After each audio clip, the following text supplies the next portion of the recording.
Hello everyone, সবাই কেমন আছো? আশা করি সবাই ভালো আছো। ব্লগার জয়ী.নির্মল চ্যানেলে তোমাদের আরও একবার স্বাগত জানিয়ে আজকের এই ব্লগটা আমি স্টার্ট করছি। এখন ঘড়ির কাঁটায় বাজছে 4:30। তোজোকে হাজবেন্ড খাওয়াচ্ছে, দেন তোজোকে খাওয়ানোর পর রেডি করব। দেখো আমরা রেডি হয়ে কিন্তু চলে এসেছি মেইন রোডে। আমি আজকে ভেবেছি আমি একা ঘুরতে যাব না, মানে আমরা ফ্যামিলি ঘুরতে যাব না, তোমাদেরকেও ঘুরতে নিয়ে যাব। তো চলো, আমাদের উবেরও চলে এসেছে, এবার ওঠা যাক, তোমরাও আমাদের সঙ্গে চলো। সবটা আজকে এক্সপ্লোর করব, কোথা থেকে যাচ্ছি কি যাচ্ছি না যাচ্ছি সবটা তোমাদের সঙ্গে এক্সপ্লোর করব। আর এদিকে দেখো আমরা কিন্তু উবেরে উঠে পড়েছি, আর কিছুক্ষণের মধ্যেই চলে এসেছি শিয়ালদাতে। সো শিয়ালদা থেকে আমাদের ট্রেন ছিল 7:30টার সময়। আজ শুক্রবার, দোল পূর্ণিমাতে আমরা বেরিয়ে পড়েছিলাম বকখালির উদ্দেশ্যে। সো 2 নাইট 3 ডেজ আমাদের একটা ছোট্ট ট্যুর প্ল্যান। সো আমাদের ট্রেন গন্তব্যস্থলে চলে এসেছে। সো আমরা কিন্তু ট্রেনে উঠে পড়লাম। তোমরাও আমাদের সঙ্গে আছো তো? আচ্ছা, ঠিক আছে, চলো চলো সবাই চলো আমাদের সঙ্গে। এদিকে আমি সিদ্ধ করা ডিম এনেছিলাম, যাতে সকালবেলা মর্নিংয়ে কিছু খেতে পারিনি, এটা আমি ব্রেকফাস্ট হিসেবে খাবো। দেখতে দেখতে আমাদের ট্রেনও ছেড়ে দিয়েছে, আর এদিকে শুধু সবুজ আর সবুজ।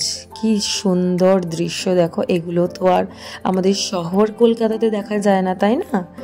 সো এখানকার মনোরম দৃশ্য কে কে উপভোগ করছো অবশ্যই জানিও। আমি ট্রেন থেকে নেমে পড়েছি আর সোজা হাঁটতে লাগলাম হাঁটতে হাঁটতে চলে এলাম কোথায়? নামখানা স্টেশনের বাইরে। সো নামখানা স্টেশনের বাইরে বলতে নামখানা স্টেশন থেকে বেরিয়ে আমি চলে এলাম টোটো ধরার জন্য, যে টোটো করে আমরা চলে যাব সোজা বকখালি। এবার চলো যাওয়া যাক। তোমরাও আসছো তো? অবশ্যই কমেন্ট করবে তোমরা কে কে এখানে প্রথমে এসেছো। এদিকে আমাদের টোটো ছেড়ে দিয়েছিল। টোটোতে উঠতে মানে কি বলবো, এতটাই কষ্ট হয়েছিল, যার কারণ এখানে মানে টোটোতে ছিল 7 থেকে 8 জন। কি আর করবো বলো, টোটোতে উঠতে তো হবেই, না হলে যাব কিভাবে? আর এদিকে দেখো কি সুন্দর দৃশ্য, সব জায়গায় জল, নৌকা। আমরা চলে এলাম নামখানা থেকে সোজা বকখালি। আমরা যে হোটেলটা নিয়েছিলাম সানশাইন, চৌরাস্তা মোড়ের কাছে। চলো ভেতরে যাওয়া যাক। সানশাইন হোটেলটা খুব ভালো একটা হোটেলে আমরা কিন্তু এসে পড়েছি, এবং এখানকার ম্যানেজার থেকে শুরু করে যারাই এখানে দেখাশোনা করে না কেন প্রত্যেকজনই খুবই ভালো। তো সোজা চলে যাব আগে রিসেপশন থেকে আমরা সব কিছু ঠিকঠাক করে দেন আমরা যাব আমাদের রুমে। এখানকার পরিষ্কার পরিচ্ছন্ন হোটেলটা ছিল খুব সুন্দর। এর আগে তো আমি বহু জায়গা এসেছি, মানে বহু জায়গা ঘুরতে গেছি, কিন্তু সেইভাবে কোনো হোটেলের এত ভালো রিভিউ এবং এত ভালো এনাদের ব্যবহার, তার থেকেও বড় কথা রুমগুলো ছিল খুবই ভালো। সো আমরা কিন্তু ফ্রেশ হয়ে এবার চলে যাচ্ছি লাঞ্চ করতে। লাঞ্চটা ছিল আমাদের আজকে কি মেনু। সো এদিকে দেখো হাজব্যান্ড আর ছেলে কিন্তু বসেছিল আমার জন্য আর কি ওয়েট করছিল। সো চলো আগে ব্যালকনিটার ভিউটা তোমাদের দেখাবো, দেন লাঞ্চ করতে বসবো। লাঞ্চ করার টাইম কিন্তু পেরিয়ে গেছিল, যেহেতু আমরা এসে পড়েছি মোটামুটি 3:30-4 দিকে, তো ফ্রেশ হতে তো একটু সময় লাগবে। আর ব্যালকনি থেকে ভিউটা দেখো, এত সুন্দর চারিদিকে, আর এখানকার ভিউটা ছিল সত্যি মারাত্মক, কি বলবো তোমাদের। আর দোল পূর্ণিমাতে ওয়েদারটা দেখো পুরো মেঘলা মেঘলা। সো চলো এবার কি মেনু সবটাই তোমাদের সঙ্গে শেয়ার করব। এবং এখানের এত পরিষ্কার পরিচ্ছন্ন, মানে তোমরা না আসলে বন্ধুরা বিশ্বাস করবে না। এদিকে আমাদের রাইস কিন্তু দিয়ে দিয়েছে, রাইসের সাথে ছিল মুসুরির ডাল আর আলু পোস্ত, কাতলা মাছ, আলু আলু টমেটো আর বাঁধাকপি দিয়ে মাছের মাথা। সো চলো আর কথা বলে লাভ নেই, আমি আগে পেট পুজোটা আমরা করে নিই, তারপর একেবারে বেরিয়ে যাব। কোথায় বলো তো? সি বিচ, বকখালি সি বিচে তো না গেলে হয় না। তো চলো চলো, আমরা কিন্তু সি বিচে পৌঁছে গেছি।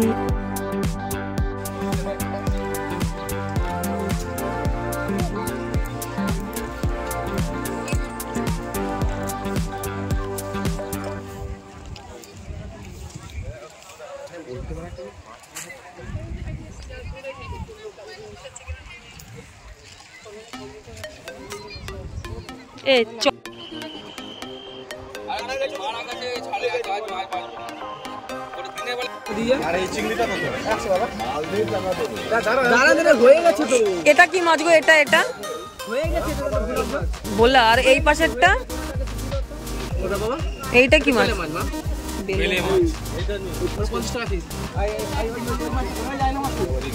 তুই আবার ধরছিস? এই মাত্র তোর বাবা হাত ধুয়ে দিল না। বকখালি এসে আর ভ্যারাইটি রকমের মাছ দেখে কার না খেতে মন চায় বলো? আর আমার মতন যারা মাছ প্রেমিক তারা তো আর কি বলবো।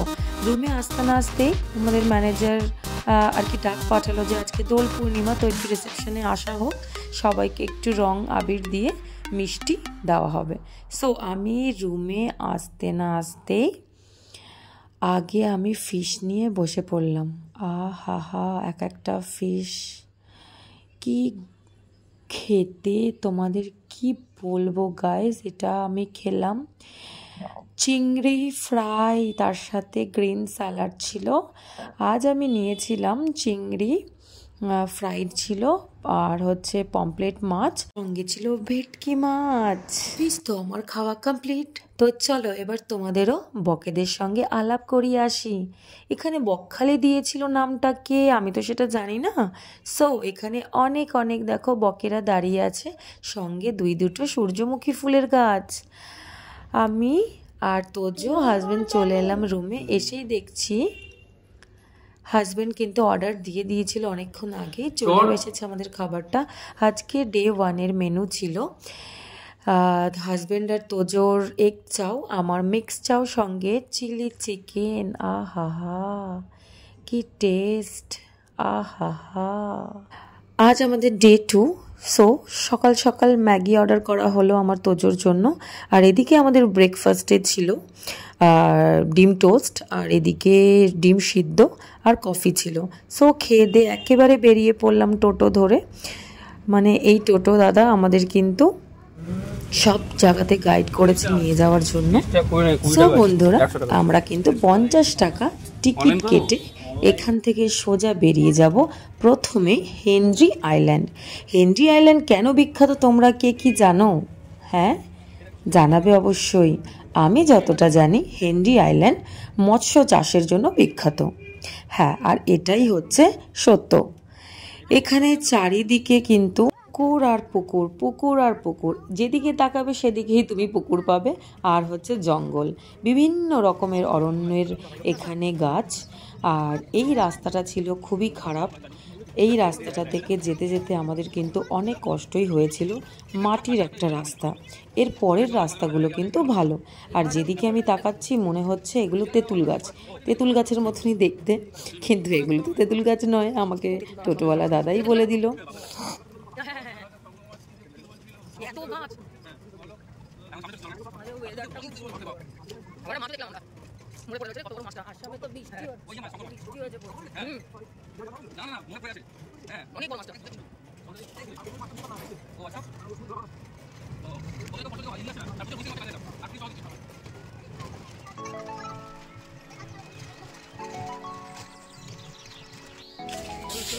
এটা গিয়েও ওইটা বানি ওটা সুন্দর করে আর ওই দিন হচ্ছে হাঁটাল লোক পড়ে এই বাবু তুমি বাবা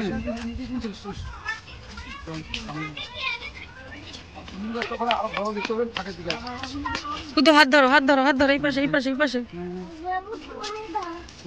কোলে হবে না, যাও তাকাও একবার এদিকে।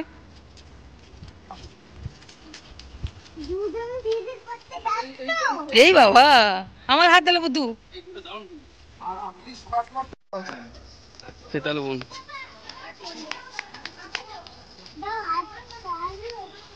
এখন করিস না, পরে করবি। ধরো পরে যাবে পুরো, এখানে গিয়ে আছে এখন ঢোকা ঢোকা এগুলো ভিডিওটা করতে দাও। তাড়াতাড়ি ঢোকা না যা, এখানে ভিডিওটা করবি।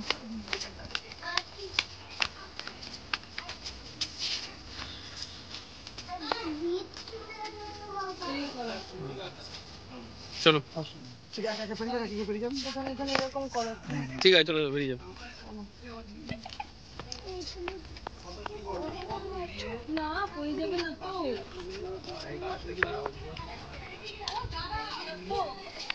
সব দিকে দেখবেন সবুজে সবুজে ভরা, আর আপনাদের শহরে বিল্ডিং এ ভরা। হ্যাঁ, আমার গাড়ি টাউনে থাকি, ভীষণ কষ্ট করে। চোরাবালি আছে না এখানে? চড়া নেই, চড়া ভূমি আছে, চর ভূমি আছে। না, এই চোরাবালি ও স্রোত আছে। শতাধিক করে। আচ্ছা, চড়া বাড়ি নেই, চর ভূমি আছে। আর ছাড়বো কেন, এখানে জল রয়েছে কত। হেনরি আইল্যান্ড সত্যি খুব সুন্দর। আমার এত ভালো লাগছে এখানে এসে, বিশ্বাস করো। কোথায় দীঘা, পুরী, মন্দারমণি, আমার তো বেশ এখানেই ভালো লাগছে। এবার চলে যাচ্ছি আমরা জম্মুদ্বীপ। জম্মুদ্বীপে এখানটা দিয়ে আর কি বোটে করে যে যার মতন ঘুরতে যেতে পারবে। সো এখানে দেখো মানে ওয়েদারটা তো খুব সুন্দর এখানকার। আর এখানে ছিল মৎস্য, যারা মানে চাষবাস করে, তো তাদেরই এখানে দেখলাম যে বিভিন্ন রকমের চিংড়ি মাছ, ছোট ছোট মাছ, শুটকি মাছ, সেগুলোকে মানে বাছছিল, হয়তো বা বিক্রি করবে হোলসেলে। সব শেষে চলে এলাম এক হোটেলে, আর হোটেলে এসেই কিন্তু লাঞ্চে বসে পড়লাম। আজকে লাঞ্চের মেনুতে ছিল রাইস, সঙ্গে মসুরির ডাল, এদিকে চাটনি, পাঁপড়, শুক্তো, মাটন ছিল, আর একটা কি ভাজা ছিল। তো তাড়াতাড়ি আমরা খেয়ে দিয়ে আবার কিন্তু একটু বিচে বেরোবো। এটাই আজকে লাস্ট, সেকেন্ড ডে, আজকে লাস্ট আমাদের বিচ ঘোরা। দেন ঘরে এসে একটু গোছাগুছি করব, দেন খাওয়া দাওয়া করেই তো আবার শুয়ে পড়তে হবে।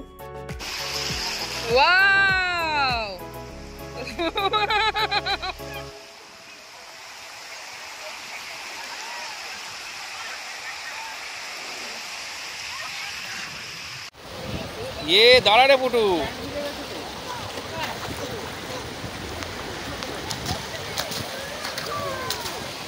কি করছিস? ওইদিকে যা। এখন বাজে মোটামুটি বন্ধুরা 7:30 থেকে 8:30। বলে লাভ নেই, চলো চলো চলো রুমে চলো। রুমে গিয়ে আমি খেতে বসে পড়বো। আজকে মেনুতে ছিল একদম সিম্পল রাইস, ডিমের অমলেট, আর সঙ্গে ছিল আলু পোস্ত।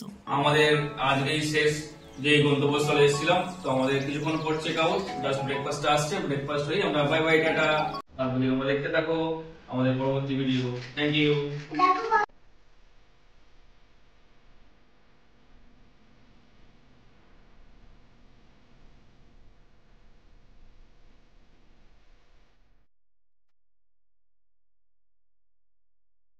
আমাদের ট্যুর প্ল্যান ছিল 3 days আর 2 night। আর আমরা যে হোটেলে স্টে করেছিলাম সেই হোটেলের পুরো রিভিউ কিন্তু তোমাদের সামনে তুলে ধরবো। এবং এখানে দাদাদের বিহেভিয়ার সত্যি খুব ভালো। আমরা যেখানে এসে স্টে করেছিলাম সেটা হচ্ছে হোটেল সানশাইন বকখালি, এবং হচ্ছে আমরা এই হোটেলতে খুব ভালো ব্যবহার করেছি এবং খুব ভালো খাওয়া দাওয়া ভেরি। তো আমরা সব পরিচয় করেছি তোমাদের সাথে, ডিটেলস জানাও কীভাবে আসবে কীভাবে যাবে। ম্যানেজারও ওখানে আছেন, ডাইরেক্ট এই টোটালটা দায়িত্বে আছেন হোটেলে, ওনার সাথে কথা বলেন। দাদা আপনি একটু ডিটেলসটা বলুন, তোমার ফ্রেন্ডরা আসবে কীভাবে যাবে, কীভাবে আপনার এখানে আসবে, অনেকজন জানে না, প্লিজ যদি বলে দেন, শেয়ার করে দেন বেটার। গুড ইভিনিং ফ্রেন্ডস, যারা বকখালি হোটেল সানশাইনে আসতে চান তারা কলকাতা থেকে যদি 4 হুইলারে করে আসেন, ডাইরেক্ট 4 হুইলারে করে এসে আমাদের এই যে আতানিয়া দোয়ানা ব্রিজ হয়ে ডাইরেক্ট বকখালি চৌরাস্তার এখানে আসা যাবে। যারা ট্রেনে করে আসবেন তারা শিয়ালদা থেকে ট্রেনে করে নামখানাতে আসবেন। নামখানা থেকে বিভিন্ন রকম যানবাহন আছে, টোটো সার্ভিস আছে, অটো সার্ভিস আছে, 4 হুইলার আছে। আপনারা যে কোনো বিগেস্ট ব্যবহার করে আপনারা এখানে অনায়াসেই বকখালি এখানে পৌঁছে যেতে পারেন। বকখালিতে অনেক সাইট সিন আছে, এখানে আমাদের ইন্ডিয়া আইল্যান্ড আছে, পেনফিশ আছে, কার্গিল বিচ আছে, ইন্ডিয়া আইল্যান্ড আছে, লক্ষ্মীপুর বিচ আছে, বকখালি বিচ আছে, হিজারগঞ্জ বিচ আছে এবং জম্বুদ্বীপে লঞ্চ করে যাওয়া যায় ঘন্টা 3-এর প্রোগ্রাম। তাতে 25 জন এখানে লঞ্চে হয়ে গেলে পার হেড 150 টাকা করে নিয়ে তারা 2 ঘন্টার মতন প্রোগ্রাম সেট করে। এবং এখান থেকে মৌসুমী দ্বীপেও যাওয়া যায়, কিন্তু মৌসুমী দ্বীপ ফ্যামিলিরা অতটা মানে চুজ করেন না, ইয়াং ছেলে মেয়েদের জন্য ঠিক আছে। এবং এখান থেকে গঙ্গাসাগরে যাওয়ারও ব্যবস্থা থাকবে।